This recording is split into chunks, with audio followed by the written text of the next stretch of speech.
Thank you Lord, hallelujah.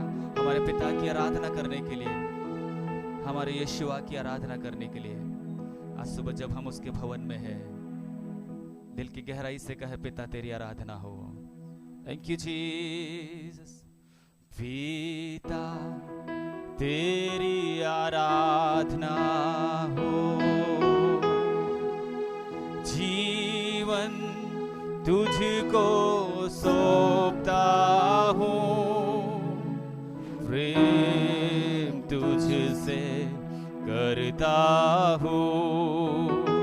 पिता तेरी आराधना हो, जीवन तुझको सौंपता हूँ, प्रेम तुझसे करता हूँ। यीशु तेरी आराधना हो, जीवन तुझको सौंपता हूँ, प्रेम तुझसे करता हूँ। आत्मा तेरी आराधना हो, जीवन तुझको सौंपता हूँ, प्रेम तुझसे करता हूँ। आत्मा तेरी आराधना हो, जीवन तुझको सौंपता हूँ, प्रेम तुझसे करता हूँ। यीशु तेरी आराधना हो, जीवन तुझको आमीन, प्रेम तुझसे आमीन। आत्मा तेरी आराधना हो, जीवन तुझको सौंपता हूँ, प्रेम तुझसे करता हूँ। यीशु तेरी आराधना, हालेलुया। जीवन हालेलुया, प्रेम तुझसे करता हूँ। आमीन। आत्मा तेरी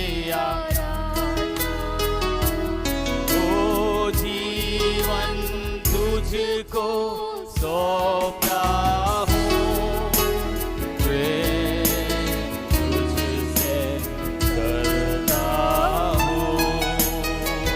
हालेलुया, धन्यवाद। अपने मुंह को खोल करके आज की सुबह कितने लोग कहेंगे पिता तेरी आराधना करने के लिए, पिता तेरी स्तुति और तेरी हालेलुया भलाई को वर्णन करने के लिए आपने एक और अवसर प्रभु जी, एक और दिन प्रभु जी हालेलुया आपने मेरे जीवन में प्रदान किया, उसके लिए प्रभु को धन्यवाद कीजिए। हालेलुया। एक मिनट अपने हाथ को उठा करके हालेलुया आज सुबह में प्रभु से कहे प्रभु तेरी आराधना, हालेलुया। अन्य सारी बातों को भूलते हुए हम थोड़ी देर उस पिता से कहे पिता हालेलुया हम तेरी आराधना करने के लिए हम तेरी हुजूरी में आए हैं। हालेलुया। आज की सुबह हमें स्वीकार करने वाले, हालेलुया हमारी आराधना को सुन करके ग्रहण करने वाले पिता, हालेलुया हम तेरे पावन पवित्र उपस्थिति में आकर के हम अपने आप को उपलब्ध करते हैं पिता, हालेलुया तेरी भरपूरी से, ओ तेरी बहुताई से प्रभु जी, हालेलुया। आज की सुबह तो हमसे मुलाकात करने जा रहा है, उसके लिए हम धन्यवाद धन्यवाद धन्यवाद करते हैं पिता, हालेलुया। धन्यवाद धन्यवाद धन्यवाद। आमीन आमीन आमीन। धन्यवाद। मिलकर के हम कुछ गीतों को ताली बजाते हुए गाते हुए हम परमेश्वर की आराधना करेंगे। धन्यवाद। हालेलुया।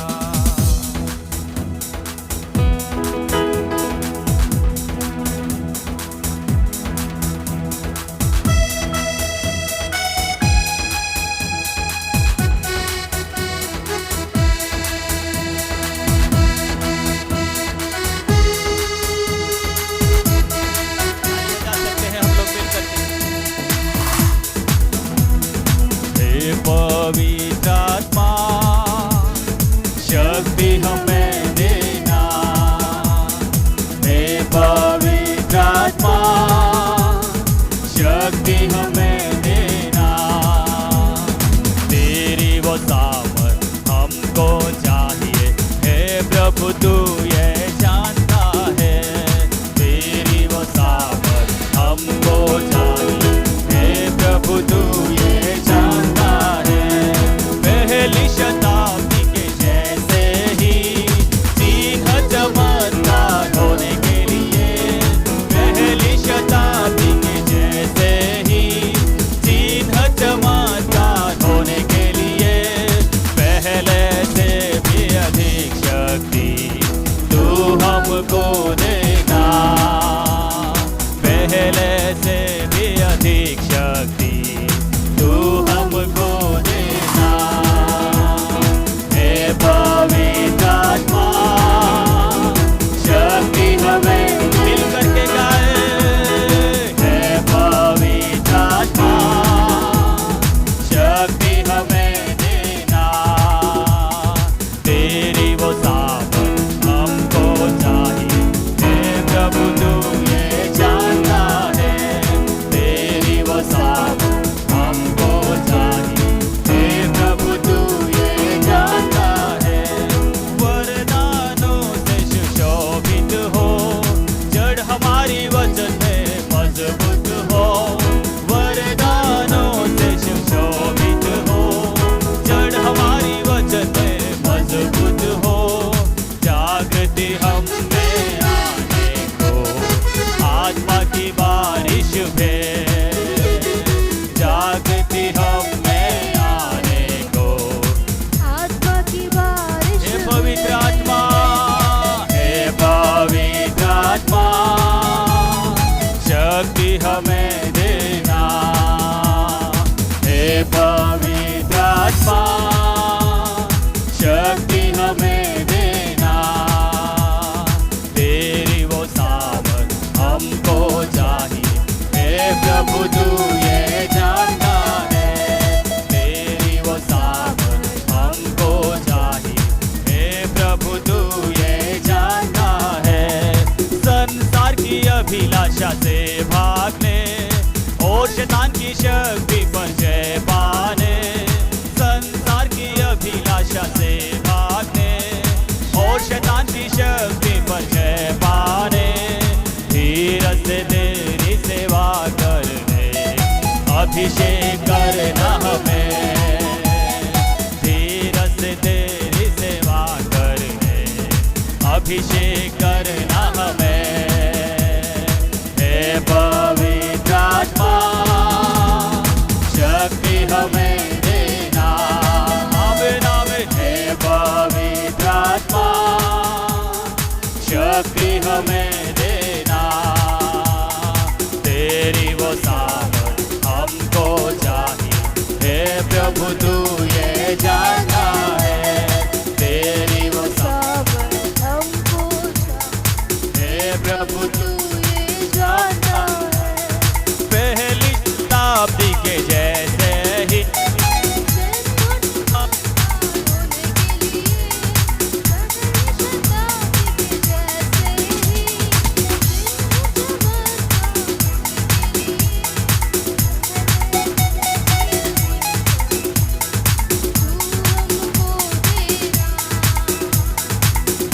ऐसे भी अधिक शक्ति तू हमको देना। गाइए मिल करके, हे पवित्र आत्मा हालेलुया शक्ति हमें देना, हे पवित्र आत्मा शक्ति हमें देना। मिल करके, तेरी वो सामर्थ हमको चाहिए, हे प्रभु तू ये जानता है। तेरी वो सामर्थ हमको चाहिए, हे प्रभु तू ये जानता है। वरदानों से सुशोभित हो, जड़ हमारी वचन में मजबूत हो। वरदानों से सुशोभित हो, जड़ हमारी वचन में मजबूत हो। जा जागृति हम में आने को, आत्मा की बारिश भेज। जागृति हम में आने को, आत्मा की बारिश भेज। हे पवित्र आत्मा, हे हालेलुया, धन्यवाद धन्यवाद। मिलकर के मांगे प्रभु से, हे पवित्र आत्मा शक्ति हमें देना, क्योंकि तेरी वो सामर्थ हमको चाहिए। हे प्रभु, कितने लोग कहेंगे तेरी वो सामर्थ, हमें तेरी वो सामर्थ हमको चाहिए।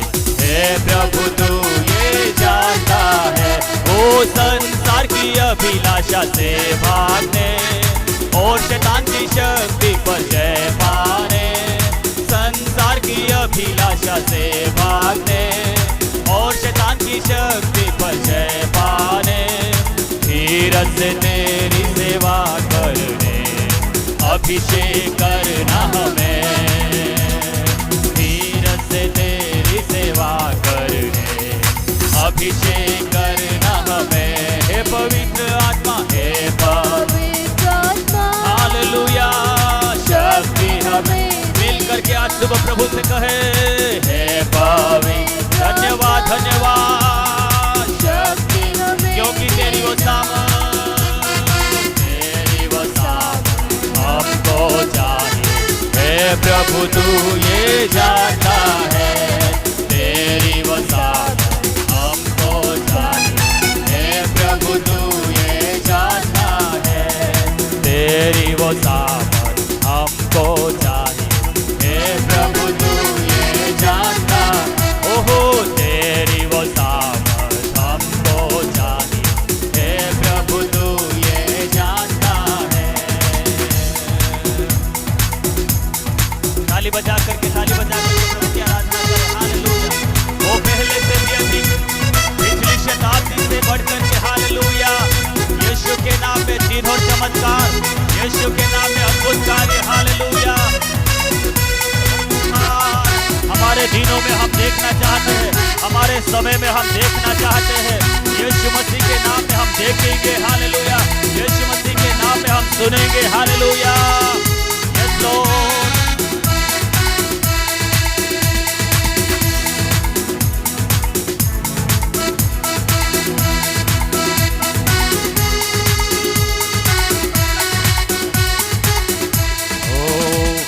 सामर्थ से भरा यीशु नाम, अद्भुत सामर्थ से भरा यीशु नाम, स्वर्ग और पृथ्वी का उसमें सर्वाधिकार। अद्भुत सामर्थ से भरा यीशु नाम, मिल करके कहे, अद्भुत सामर्थ से भरा यीशु नाम, अद्भुत सामर्थ से भरा यीशु नाम, स्वर्ग और पृथ्वी का उसमें सर्वाधिकार। अद्भुत सामर्थ से भरा, मिल करके कहे, अद्भुत सामर्थ से भरा यीशु नाम, अद्भुत सामर्थ से भरा यीशु नाम, स्वर्ग और पृथ्वी का उसमें सर्वाधिकार। आपकी आवाज, ओ वो प्रभु है, राजा है, राजा है, यीशु क्रिस्ट प्रभुओं का प्रभु है, वो प्रभु है, राजा है, राजा है, यीशु क्रिस्ट प्रभुओं का प्रभु है। ताली बजा सकते हैं, आप किसके लिए गा रहे हैं? उस राजाधिराज यीशुआ के लिए, उस महिमामय परमेश्वर के लिए। आज की सुबह अपनी आवाज को उठा करके, वो राजा है, वो प्रभु है, वो महाराजा है, हालेलुया। ताली बजा करके प्रभु की स्तुति करें। उसकी संगति में है आनंद पान, उसकी संगति में है आनंद पान, सारे दुख और डर का होता है निदान। उसकी संगति में है आनंद पान, गाइए मिल करके, उसकी संगति में, हो उसकी संगति में है आनंद पान, सारे दुख और डर का होता है निदान। उसकी संगति में है आनंद, क्योंकि वो राजा है, प्रभु है, यीशु क्रिस्ट राजाओं का राजा है,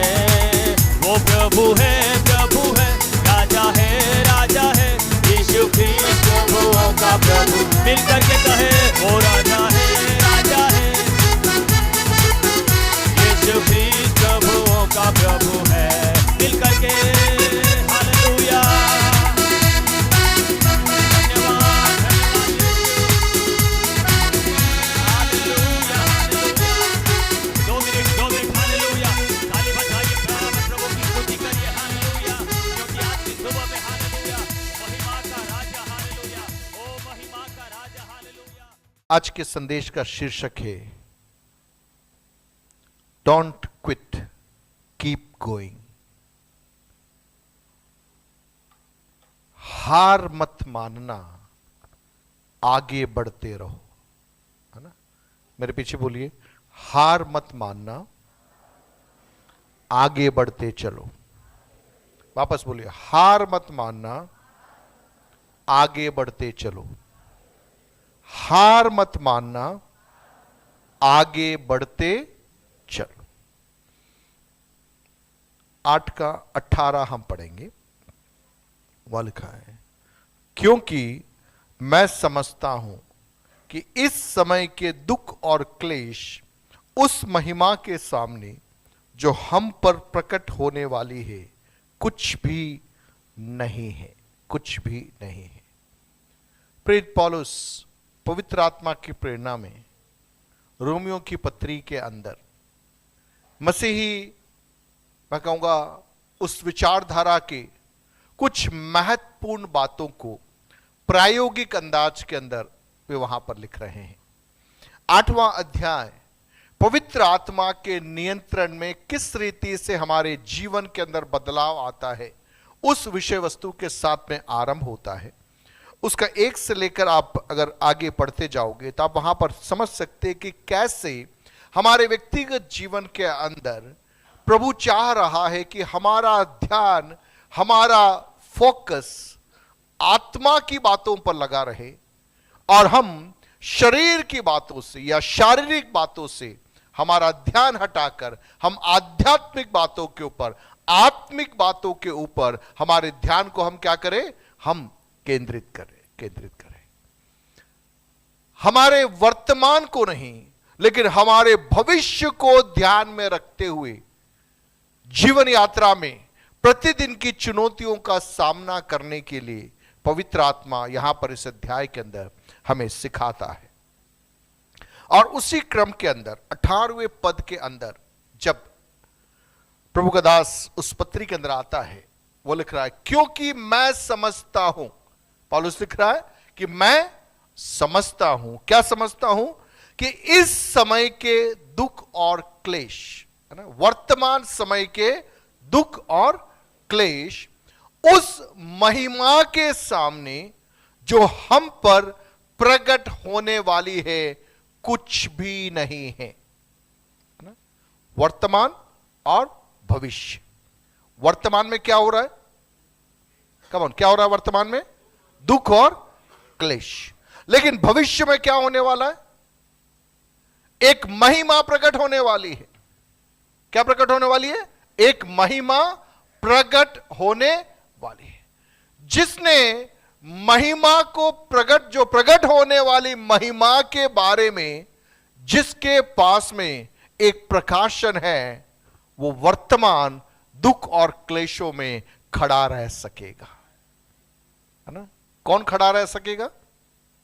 जिसको मालूम है भविष्य में कौन सी महिमा प्रकट होती है।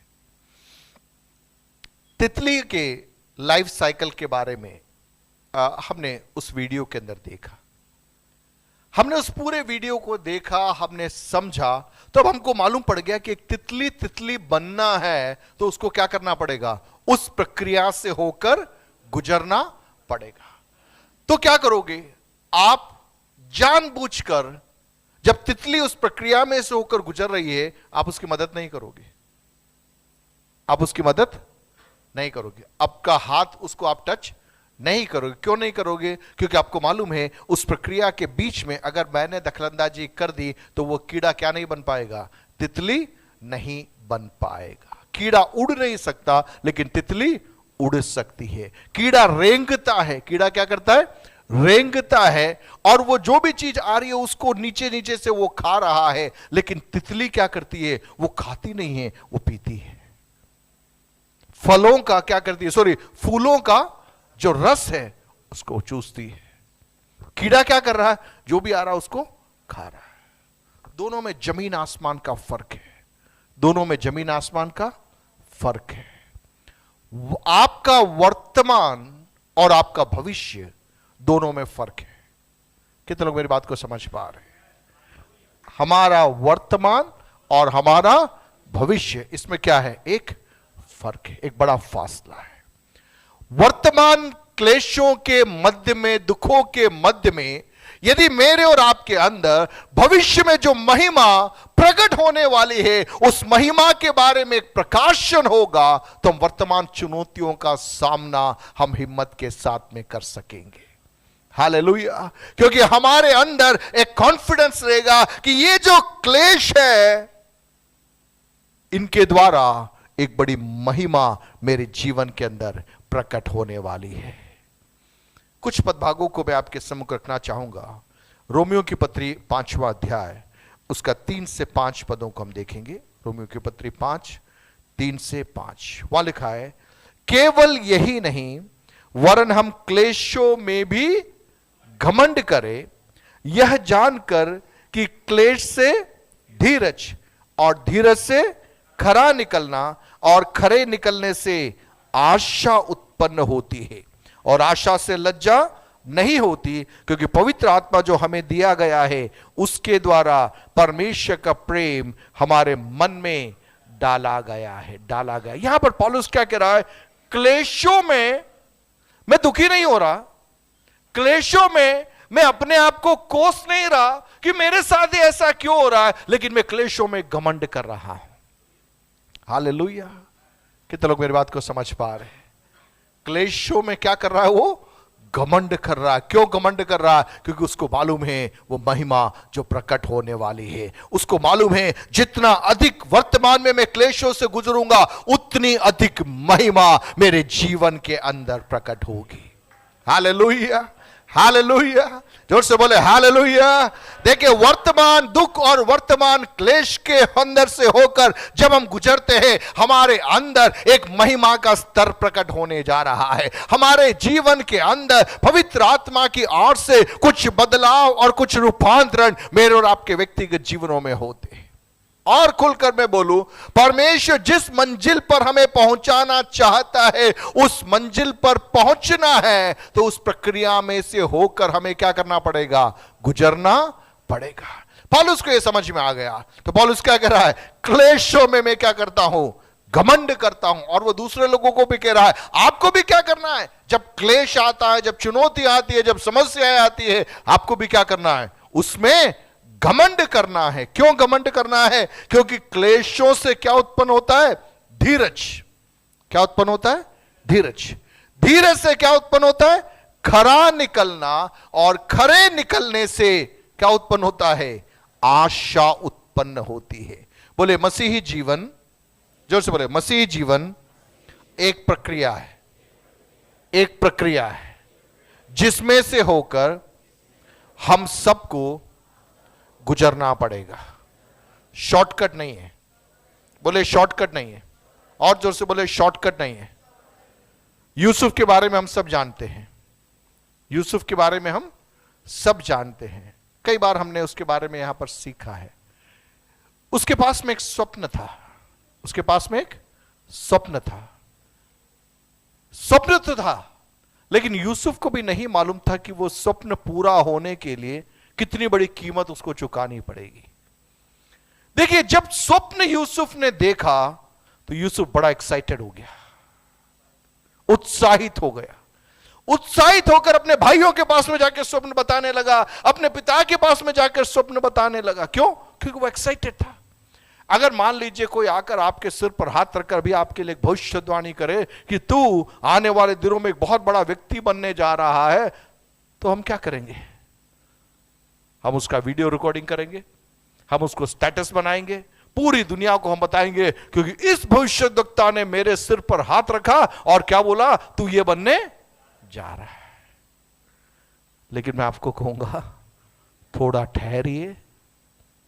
यूसुफ, तू बड़ा एक्साइटेड तो हो गया, तेने स्वप्न तो देखा, लेकिन वो स्वप्न रियलिटी में जब पूरा होगा, उसके लिए कीमत चुकानी पड़ेगी। जितना बड़ा स्वप्न उतनी बड़ी कीमत। बोलिए, जितना बड़ा स्वप्न उतनी बड़ी कीमत। जितनी बड़ी बुलाहट उतनी बड़ी कीमत है। आमीन। हाथों को उठा के प्रभु को धन्यवाद करो। जोश जोश में हम कई बार कहते प्रभु तू जो बोलेगा वो मैं करूंगा। प्रभु कहता ठीक है बेटा, चल, तेने बोला है ना, तेने ही बोला है ना कि प्रभु तू जो बोलेगा वो मैं करूंगा, ठीक है। अब्राहम विश्वास का पिता कहलाना था। छोटी मोटी कीमत नहीं थी, कितनी बड़ी कीमत उसको चुकानी पड़ी, तब कहीं जाकर वो क्या कहलाया? विश्वास का पिता।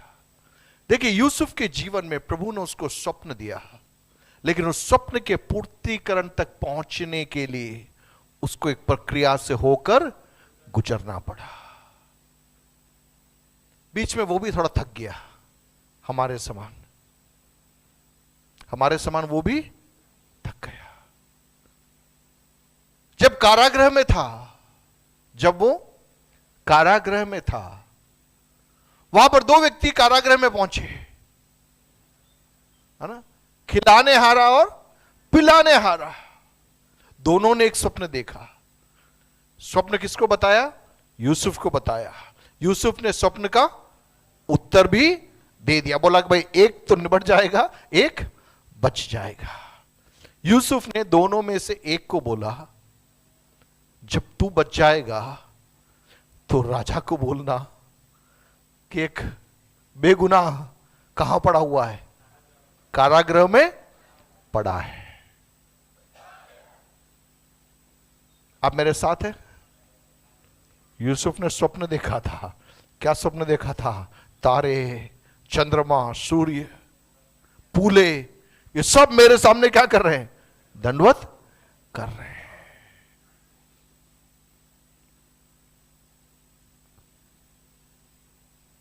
उसने बीच में थोड़ा सा सोचा, काश ये जाकर बता दे। उसने बताया है या भूल गया? क्या हो गया वो व्यक्ति? यूसुफ को क्या लगा होगा? सोचिए, यूसुफ को क्या लगा होगा? यार मैं कारागृह के अंदर हूं, मैंने उसके स्वप्न का अर्थ बताया, मैंने उसकी मदद की, लेकिन फिर भी वह मुझे, हेलो, कितनी बार हम भी ऐसा ही कहते हैं, यार मैंने उसकी इतनी मदद की, वो मुझे भूल गई। एक बार तो याद करता, एक बार तो पीछे मुड़कर थैंक यू बोलता, नहीं बोला। 10 कोढ़ी यीशु के पास में आए, यीशु ने 10 को चंगा किया या 1 को चंगा किया? 10 को चंगा किया। 9, 1 मुड़ के आया। हेलो, समझ रहे हैं आप? जीवन यात्रा में आपने कईयों की मदद की होगी, लेकिन वे मुड़ के निकल गए। आप बैठ के सोच रहे हैं, यार मैंने क्या पूरा किया यार? अगर ये मेरी मदद करता तो, अगर ये मेरी मदद करता तो। मान लीजिए वो व्यक्ति यूसुफ के बारे में राजा को बोल देता और राजा यूसुफ को छोड़ देता, तो यूसुफ क्या बन जाता? क्या बन जाता यूसुफ? खिलाने हारा और पिलाने हारा 2 था। कौन मारा गया था? कौन मारा गया था? 2 में से 1 को मार दिया था राजा ने। 1 को छोड़ दिया, 1 को मार दिया। किसको मारा? पिलाने हारे को मारा है, खिलाने हारे को मारा? कम जोर से बोलिए, घबराते, आप सब जानते हैं बाइबल। खिलाने हारा और पिलाने हारा। पिलाने हारा तो बच गया और खिलाने हारा मारा गया। अब अगर यूसुफ निकलता तो कौन सी पोस्ट खाली थी? कौन सी पोस्ट खाली थी? खिलाने हारा। तो यूसुफ क्या बन जाता? खिलाने हारा बन जाता। परमेश्वर की योजना क्या थी यूसुफ के लिए? कहां बनना है? कहां पहुंचना है?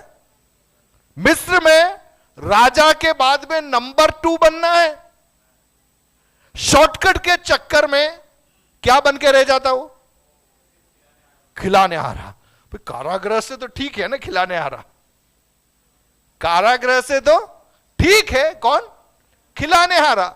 लेकिन जब स्वर्ग देखेगा तो स्वर्ग कहेगा ये वहां पहुंचना नहीं था, ये पहुंचना कहीं और था। मेरी बात को कितने लोग समझ पा रहे हैं? मैं और आप वर्तमान दुखों और क्लेश के मध्य में अगर हम शॉर्टकट पकड़ने गए, अगर हम शॉर्टकट पकड़ने गए, हो सकता है हम बच जाए, हो सकता है हम बच जाए। लेकिन क्या होगा? परमेश्वर की जो अल्टीमेट जो प्लान है, प्रभु की जो अद्भुत योजना है, उस योजना तक हम नहीं पहुंच पाएंगे। हम खिलाना हारा बनकर हम संतुष्ट होकर रह जाएंगे।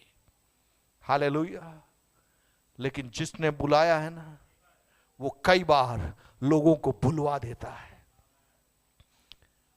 यूसुफ जब प्रधानमंत्री बन गया होगा, ये पिलाने हारा भी उसके सामने आया होगा, ये पिलाने हारा भी सामने आया होगा। यूसुफ ने उसके बोला होगा, थैंक यू बेटा। क्या बोला होगा? धन्यवाद, तूने राजा को मेरी सिफारिश नहीं की। अगर तूने राजा को मेरी सिफारिश कर दी होती तो मैं हमेशा तेरे सम्मुख हाथ झुकाकर मुझे रहना पड़ता। तू भूल गया, इसलिए आज तू मेरे सामने हाथ झुकाकर खड़ा है। विश्वास करने वाले तालियां बजाकर एक क्षण परमेश्वर को महिमा दीजिए। Hallelujah, hallelujah. देखिए, आज शायद आप अच्छा करें, आप भला करें, लेकिन लोग आपके खिलाफ बुराई करें, लेकिन लोग आपको भूल जाए, तो आपको बुरा मानने की जरूरत नहीं है। आप प्रभु को धन्यवाद देते हुए ईश्वर योजना में कदमों को बढ़ाते रहिए, आगे बढ़ते रहिए, हार मत मानिए, आप थकिए मत। एक समय आएगा जब आपका परमेश्वर आपके सामने सबको खड़ा करेगा और तब स्वर्ग प्रकट करेगा आपकी महिमा कैसे होती है।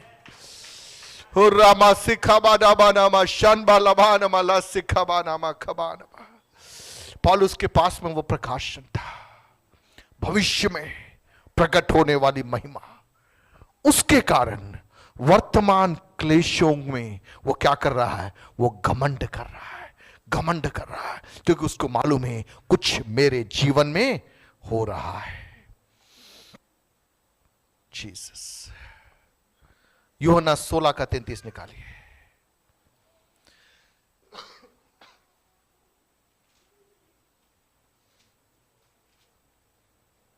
वहां क्या लिखा है? संसार में तुम्हें क्लेश होता है, परंतु ढाढ़स बांधो, मैंने क्या कर लिया है? संसार को जीत लिया। किसने बोला है? यीशु मसीह ने बोला। क्या बोला यीशु मसीह ने? संसार में तुम्हें क्या होता है? क्लेश होता है। इसका मतलब वर्तमान जीवन में कई चुनौतियां मेरे और आपके सामने आएगी, दुख आएगा, क्लेश आएगा, लेकिन यीशु मसीह क्या कह रहा है? ढाढ़स बांधो। बोले ढाढ़स बांधना है। कम ऑन, बोले ढाढ़स बांधना है, हिम्मत रखना है, खड़े रहना है। क्यों खड़े रहना है? क्योंकि यीशु मसीह ने किसको जीत लिया है? संसार को जीत लिया है। हालेलुया। जोर से बोले हालेलुया।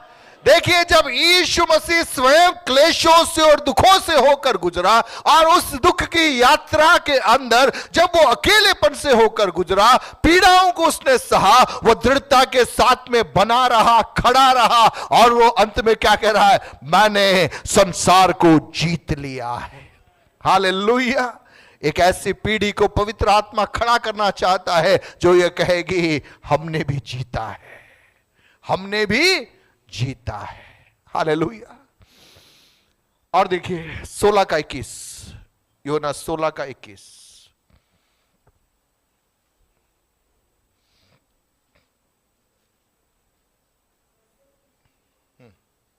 या 16:21 बोली, पढ़ी हुई।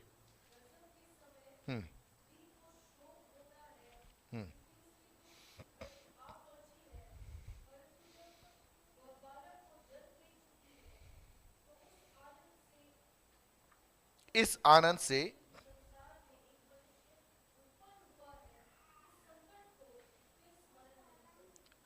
क्या लिखा है वहां पे? उस संकट को फिर वो क्या नहीं करती है? स्मरण नहीं करती है, याद नहीं करती। क्यों याद नहीं कर रही है? हां, उस पीड़ा से होकर वो गुजरी, लेकिन उस प्रक्रिया के बाद में जब एक शिशु को उसने जन्म दिया, वो इतनी आनंद से भर गई कि उस पीड़ा के बारे में वो सोच नहीं रही है। हालेलुया। मां लोग यहां पर है, आपने बच्चों को जन्म दिया है, आपको मालूम है वो प्रक्रिया आसान नहीं है, बहुत पीड़ा होती है, बहुत वेदना होती है। ऐसा कहा जाता है कि सबसे अधिक अगर कहना कि जो पेन जो है उसका पेन होता है एक शिशु को आप जन्म दे रहे, एक शिशु को आप जन्म दे रहे। लेकिन जैसे ही शिशु को आप देखते हैं, आप आपके दर्द को क्या कर जाते हो, भूल जाते हो। सो यहां पर 16वें पद के अंदर उसके 21 में लिखा है, प्रसव के समय स्त्री को क्या होता है, शोक होता है, क्योंकि उसके दुख की घड़ी आ पहुंची है। परंतु जब वह बालक को जन्म दे चुकती है तो इस आनंद से कि संसार में एक मनुष्य उत्पन्न हुआ, उस संकट को वो क्या नहीं करती है, फिर स्मरण नहीं करती है। यूसुफ जब राजगद्दी पर पहुंच गया, फिर उसने पुरानी बातों को स्मरण नहीं किया। हालेलुया। फिर वो आंसुओं में नहीं रहा, फिर वो शोक में नहीं रहा, फिर वो क्लेश में नहीं रहा। बदले की भावना भी उसके अंदर नहीं रही, बदले की भावना भी उसके अंदर नहीं रही। प्रियो, कहने का मेरा तात्पर्य कि वर्तमान चुनौतियों के मध्य में, दुखों के मध्य में, क्लेशों के मध्य में हमारे पास में एक दर्शन होना चाहिए, एक प्रकाशन होना चाहिए, एक महिमा मेरे जीवन में प्रकट होने वाली है। वो दर्शन आपके सामने है, आप चुनौतियों के बीच में खड़े रह सकोगे। हालेलुया। आप हार नहीं मानोगे। दूसरा कुरिन्थियों की दूसरी पत्री और उसका 4था अध्याय और 17वां पद, 17 और 18 या 16, 17, 18 पढ़ लेते हैं। वहां लिखा है, इसलिए हम हियाव नहीं छोड़ते, हम हिम्मत नहीं हारते, यद्यपि हमारा बाहरी मनुष्यत्व नष्ट होता जाता है, तो भी हमारा भीतरी मनुष्यत्व दिन प्रतिदिन क्या होता जाता है, नया होता जाता है। बोलिए, दिन प्रतिदिन नया होता जाता है। बाहरी मनुष्यत्व क्या हो रहा है, नष्ट हो रहा है, लेकिन भीतरी मनुष्यत्व क्या हो रहा है, नया होता जा रहा है। महत्वपूर्ण कौन सा है, बाहरी या भीतरी? बाहरी या भीतरी, कौन सा महत्वपूर्ण है? बोले बोले, बाहरी महत्वपूर्ण है या भीतरी महत्वपूर्ण है? भीतरी महत्वपूर्ण है। वो जो कीड़ा है उसका अपना एक आवरण है, अपनी एक रचना है। वो जब नष्ट होता है तो उसके भीतर से क्या प्रकट होती है, एक तितली बाहर निकल कर आती है। हालेलुया। समझना आप, कीड़ा जमीन पर रेंगता है लेकिन तितली उड़ान को भरती है। कहां से आया वो? अंदर से आया, उस कीड़े के अंदर से आया। जब वो कीड़ा एक प्रक्रिया से होकर गुजरा, दर्दों से होकर गुजरा, अकेलेपन से होकर गुजरा, उसने हार नहीं माना, वो लगा रहा, उससे जो हो सकता था वो करता रहा। एक दिन उसका रूप बदल गया। अब वो जमीन पर रेंग नहीं रहा, अब वो जमीन की चीजें नहीं खा रहा, वो उड़ रहा है, वो उड़ रहा है। वहां लिखा है 17वां पद में, देखिए, क्योंकि हमारा पल भर का हल्का सा क्लेश हमारे लिए बहुत ही महत्वपूर्ण और कौन सी महिमा उत्पन्न करता जाता है, अनंत महिमा उत्पन्न करता जाता है। और हम तो देखी हुई वस्तुओं को नहीं परंतु अनदेखी वस्तुओं को देखते रहते हैं, क्योंकि देखी हुई वस्तुएं कितने दिन की है? बोलिए, थोड़े ही दिन की है।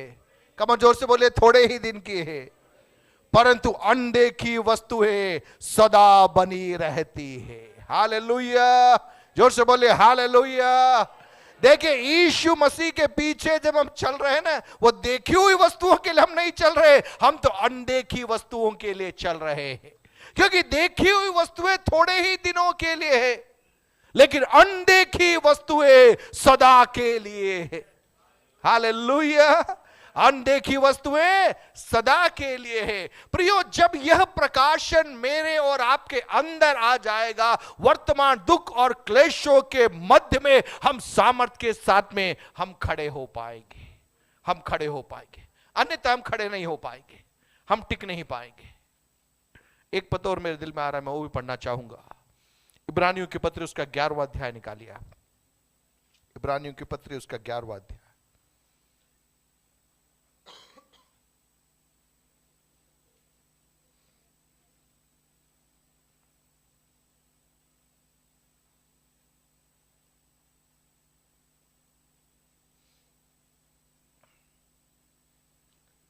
और उसका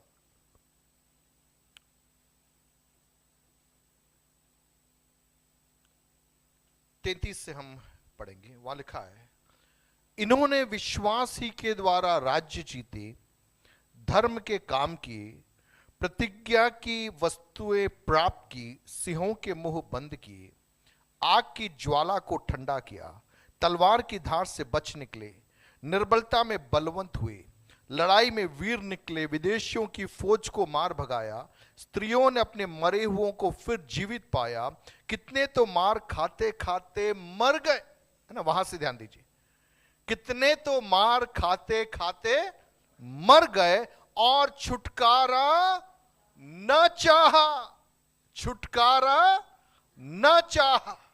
इब्रानियों की पत्री जब 11वें अध्याय को हम पढ़ते हैं, वहां पर 2 प्रकार की लिस्ट है। एक लिस्ट है जिन्होंने विश्वास के द्वारा चीजों को हासिल किया, दूसरा एक ऐसी सूची है जिसमें लोगों के नाम नहीं लिखे हैं, लेकिन उन्होंने विश्वास के खातिर कई चीजों को अपने हाथ से जाने दिया। आमीन। विश्वास के द्वारा हासिल करने वाले भी होते हैं और विश्वास के लिए चीजों को अपने हाथ से निकल जाने देने वाले लोग भी होते हैं। यहां पर ये जो मैं पढ़ रहा हूं 35वें पद के दूसरे भाग से, कितने तो मार खाते खाते मर गए और छुटकारा न चाहा, इसलिए कि उत्तम पुनरुत्थान के भागी हो। हालेलुया। उनके पास में ऐसा गहरा प्रकाशन था कि उनको मालूम था हमें एक उत्तम पुनरुत्थान चाहिए। हमें क्या चाहिए? एक उत्तम पुनरुत्थान चाहिए। हम छुटकारे के लिए प्रभु के पास में नहीं आए हैं, हम पुनरुत्थान की महिमा को अनुभव करने के लिए हम प्रभु के पास में आए हैं। यह विश्वास का गहरा स्तर है, विश्वास का गहरा स्तर है। एक साधारण स्तर यह है, प्रभु मैं बीमार हूं, तू मेरी बीमारी से मुझे चंगा कर दे। मेरे पास में कर्जा है, इस कर्जे से तू मुझे बाहर निकाल दे। वो भी विश्वास का एक स्तर है, वो भी हमें चाहिए। लेकिन उस क्रम में आगे बढ़ते बढ़ते हमारे आत्मिक जीवन उस स्तर में पहुंचना है जहां पर हम कह सके प्रभु मेरी बीमारी से बढ़कर, मेरे कर्जे से बढ़कर एक महिमा मैंने देखा है, और वह है यह जो मरणहार शरीर है। आज नहीं तो कल जब यह शरीर खत्म हो जाएगा, हालेलुया, आपके आगमन के समय एक महिमामय शरीर के साथ में एक उत्तम पुनरुत्थान का वारिस मुझे बनना है, और उसके लिए मैं अपने आप को सौंपता। क्या लिखा है? उन्होंने छुटकारा नहीं चाहा, नहीं चाहा। 36वां पद है, कई एक ठट्ठों में उड़ाए गए, लोगों ने उनकी निंदा की, लोगों ने उनका परिहास किया। हालेलुया। यीशु मसीह का भी परिहास किया गया था। जब वो क्रूस पे था, लोगों ने बोला, और तू तो कहता है कि तू परमेश्वर का पुत्र है, स्वर्ग से दूतों को तू आज्ञा दे, तू उतरा। लेकिन यीशु को मालूम था एक उत्तम पुनरुत्थान शॉर्टकट नहीं है। बोले शॉर्टकट नहीं है। कमन बोलिए शॉर्टकट नहीं है। देखिए जब सताव का दौर आता है, बहुत तेरे लोग शॉर्टकट को अपना लेते हैं, परिणाम स्वरूप आपकी मंजिल को आप खो देते हो।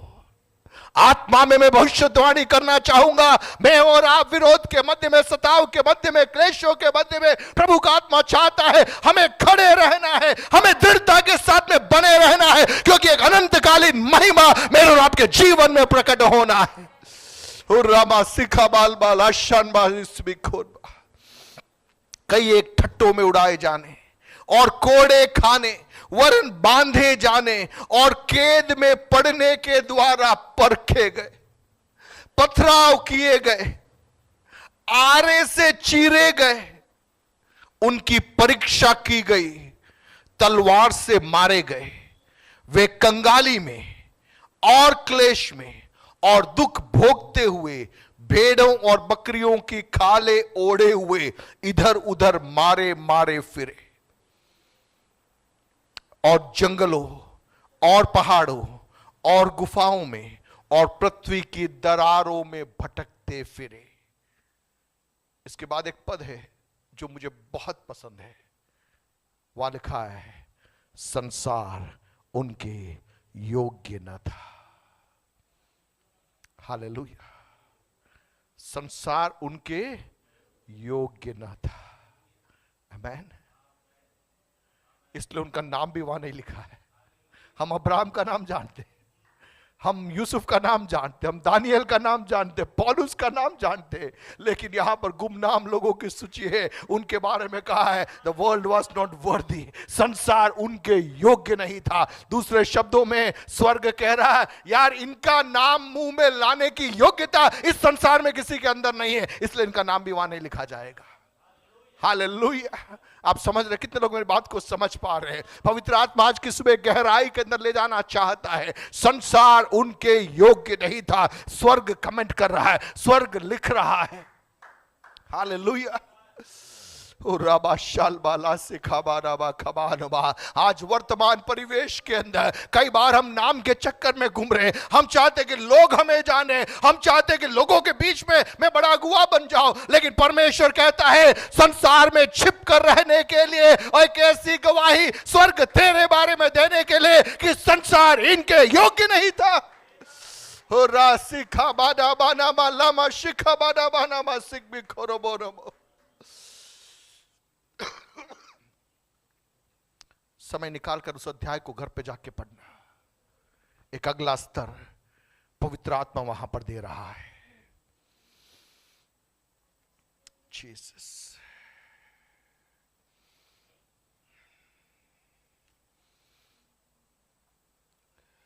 वापस हम उस पद में आए, रोमियो के पत्र 8वें अध्याय में। क्योंकि मैं समझता हूं कि इस समय के दुख और क्लेश उस महिमा के सामने जो हम पर प्रकट होने वाली है कुछ भी नहीं है। बोले कुछ भी नहीं है। कमन बोले कुछ भी नहीं है। क्या नहीं है? वर्तमान दुख और क्लेश। एक उदाहरण और बोलो, आपको जल्दी समझ में आ जाएगा। मान लीजिए आपको उदयपुर जाना है कुछ काम के लिए। कहां जाना है? उदयपुर जाना है कुछ काम के लिए। आप बस स्टैंड में गए। आप कहां गए? बस स्टैंड में गए। गाड़ी में भीड़ थी, गाड़ी में भीड़ थी, लेकिन आपको उदयपुर पहुंचना है। आपको उदयपुर पहुंचना है। आप क्या सोचोगे? यार 1.5 घंटे की तो बात है, 2 घंटे की तो बात है, एक बार तो मैं गाड़ी में चढ़ जाता हूं, कोई बात नहीं, मैं खड़ा रहकर भी मैं चला जाऊंगा, क्योंकि बात केवल कितने समय की है? 2 घंटे की है। मुझे उदयपुर पहुंचना है, मुझे वहां पर कुछ कार्य है। ये तो सफर केवल 2 घंटे का है, छोटा है। पवित्र आत्मा आज की सुबह कहना चाहता है हालेलुया, एक अनंतकालीन जीवन यात्रा के लिए, जब इस संसार का 60 साल 70 साल, हमें नहीं मालूम कितनी उम्र हमारी है, उस जीवन काल में से होकर जब मैं और आप गुजर रहे हैं, क्लेश आएंगे, दुख आएंगे, लेकिन जब हम उस अनंतकालीन महिमा के बारे में सोचेंगे, हम कहेंगे ये कुछ भी नहीं है, ये हल्का सा है। ये कैसा क्लेश है? हल्का सा क्लेश है। पलक झपकते ही इसमें से हम क्या हो जाएंगे? पार हो जाएंगे। 19वां पद हम देखेंगे, वहां लिखा है क्योंकि सृष्टि बड़ी आशा भरी दृष्टि से परमेश्वर के पुत्रों के प्रकट होने की बाट जोह रही है, क्योंकि सृष्टि अपनी इच्छा से नहीं पर अधीन करने वाले की ओर से व्यर्थता के अधीन इस आशा से की गई कि सृष्टि भी आप ही विनाश के दासत्व से छुटकारा पाकर परमेश्वर की संतानों की महिमा की स्वतंत्रता प्राप्त करेगी, क्योंकि हम जानते हैं कि सारी सृष्टि अब तक मिलकर कराहती और पीड़ाओं में पड़ी तड़पती है 19 से लेकर 22 तक के पदभागों के अंदर हम देखें तो वहां पर हम देखते हैं कि सृष्टि की चाहत के बारे में लिखा है, the expectation of the creation.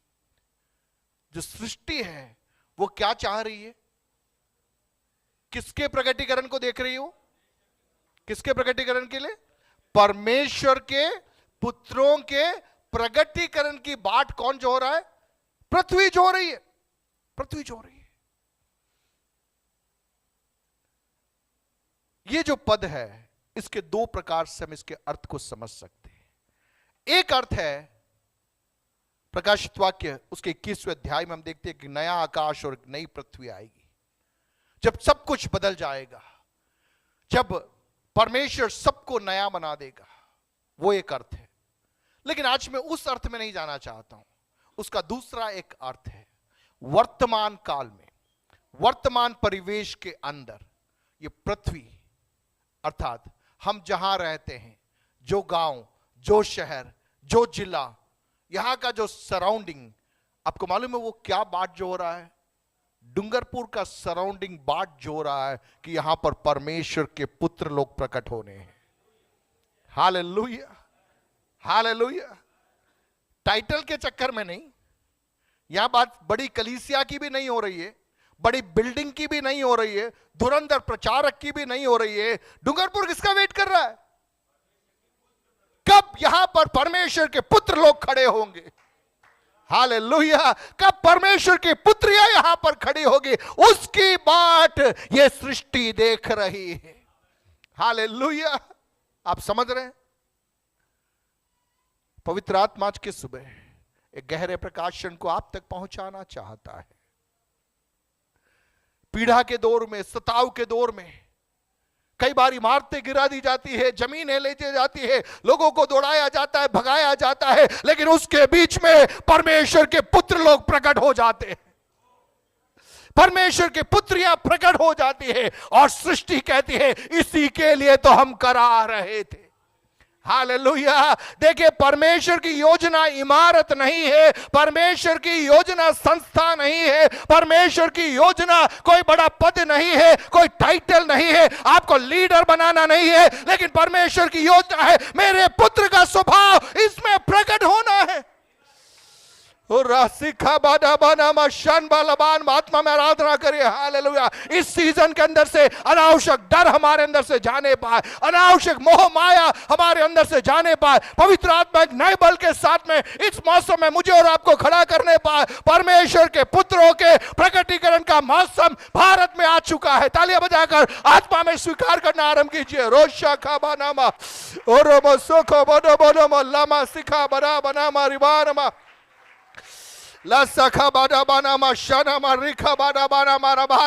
कई आवरणों को तोड़कर, सीमित करने वाली कई बातों को तोड़कर वो कीड़ा रूप बदलेगा। ठीक ऐसे ही इस सीजन के अंदर परमेश्वर अपने लोगों को बदलेगा, अपने लोगों को रूपांतरित करेगा, उनके अंदर एक नएपन को लेकर आएगा, उनके अंदर एक सामर्थ को डालेगा। भीतरी मनुष्य बलवंत होगा और वो बाहर निकलेगा, और जब परमेश्वर का पुत्र प्रकट हो जाएगा अपनी महिमा परमेश्वर स्वयं वहां पर करने लगेगा।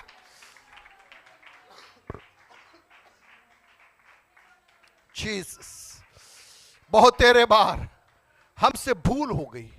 हमें लगा बड़ी इमारत महिमा है, हमें लगा बड़ा टाइटल महिमा है, हमें लगा भीड़ महिमा है, हमें लगा हमारा सिंबल महिमा है, लेकिन स्वर्ग कह रहा ये कुछ भी नहीं है बेटा, ये कुछ भी नहीं है।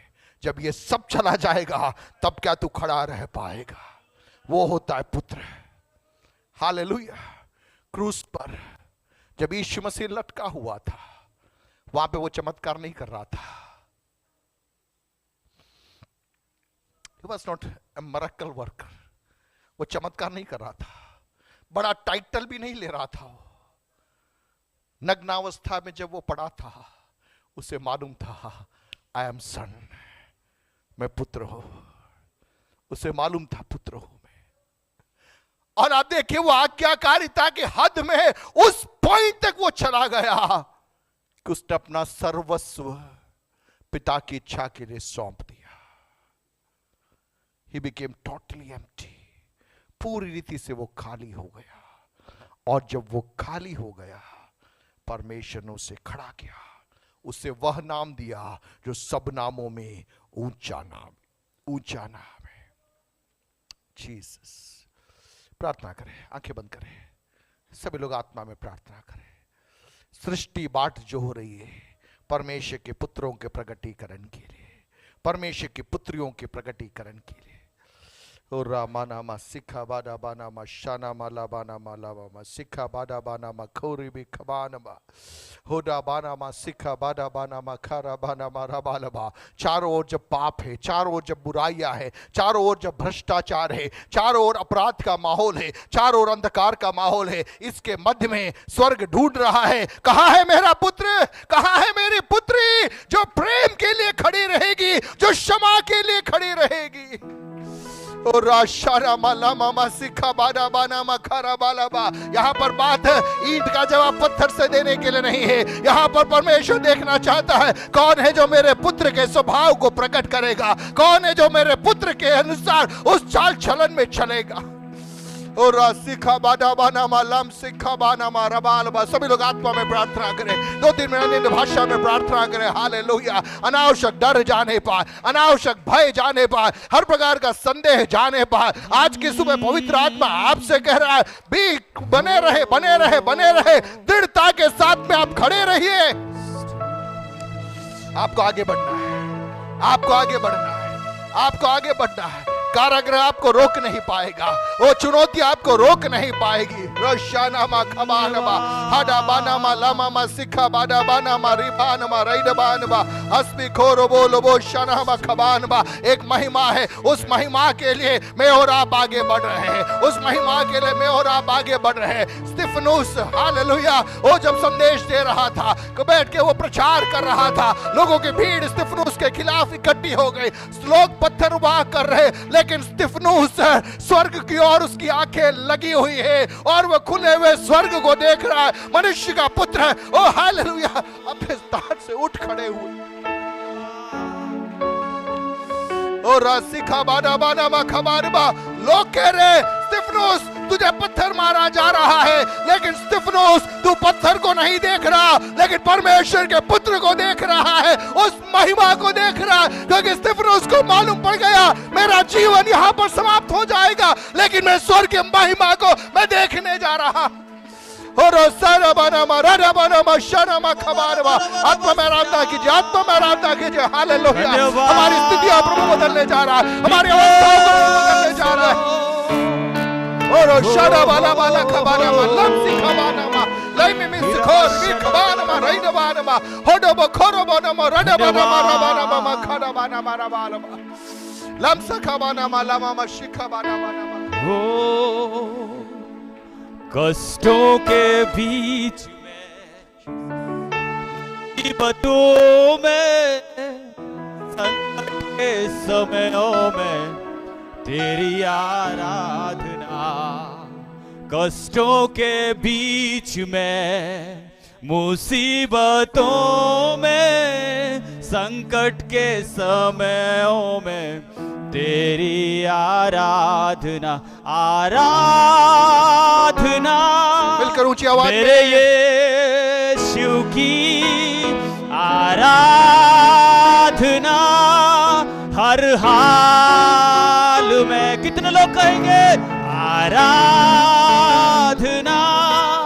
मेरे यीशु की आराधना हर हाल में। आराधना करूं समर्पित जीवन से, सारे मन से, सारे तन से, पवित्र आत्मा से। आराधना मेरे यीशु की आराधना हर हा ओ आराधना आराधना मेरे यीशु की आराधना हर हाल में अंधेरी राहों में गहरी तराई में दुखों के समयों में तेरी आराधना अंधेरी राहों में गहरी तराई में दुखों के समयों में तेरी आराधना आराधना मेरे यीशु की आराधना हर हाल में आराधना मेरे यीशु की आराधना हर हाल। सारे लोग एक मिनट अपने हाथों को उठाकर आराधना मेरे यीशु की आराधना हर